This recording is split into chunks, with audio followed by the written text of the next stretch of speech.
السلام عليكم ورحمة الله تعالى وبركاته، ومرحبا بكم معايا في فيديو جديد. كنتمنى كاملين تكونوا بخير وعلى خير ان شاء الله.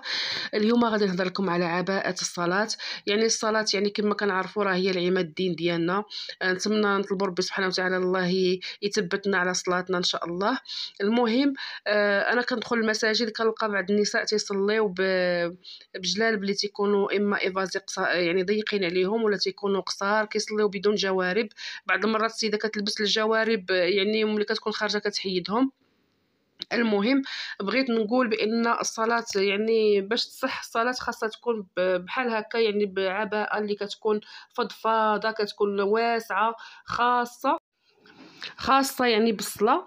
وكيف ما كنعرفوا بان الصلاة يعني راه خاصنا تكون هكا شي حاجة زوينة وشي حاجة محترمة، شي حاجة نقية، يعني ماشي بحال الملابس اللي كنكونوا كنقضيو بهم الاشغال في المنزل ومثلا المطبخ كما كتعرفوا.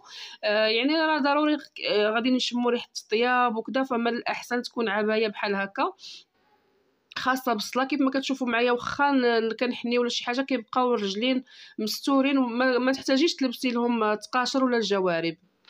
حتى الشال كيكون لاصق في العباءة، يعني ما تحتاجيش تبقاي تقلبي على الشال. يعني تبارك الله عباية كنصحكم بها بصح. راها ماشي مشريه هاد العباءة يعني شريت الثوب وخيطته عند الخياطة الله يعطيها الصحة. يعني هكا باش كطلع عباية زوينة. اما اللي كيتباعوا في المحلات راه يعني شفتهم كيتباعوا بصح ناقصين بزاف، يعني كتلبسيهم غادي يعني ماشي بحال هكا فضفاضين. كيكونوا قصار بعض المرات، كيكونوا من يديهم ناقصين من اليدين ديالهم، كذلك كيكونوا ناقصين من الشال ديالهم حتى هو كيكون ناقص.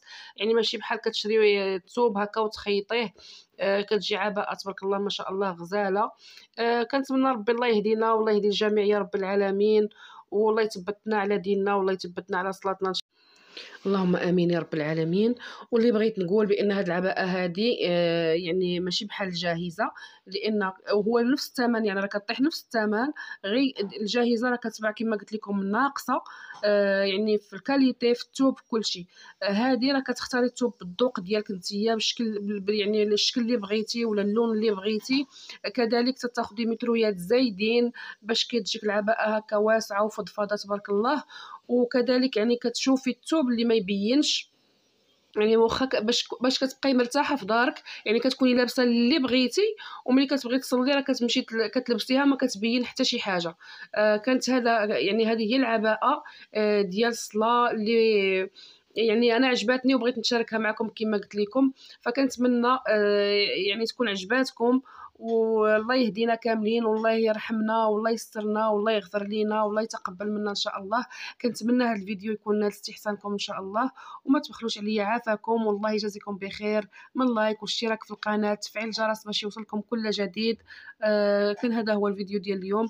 استودعكم الله الذي لا تضيع ودائعه، والى اللقاء في فيديو قادم بحول الله. مع السلامه.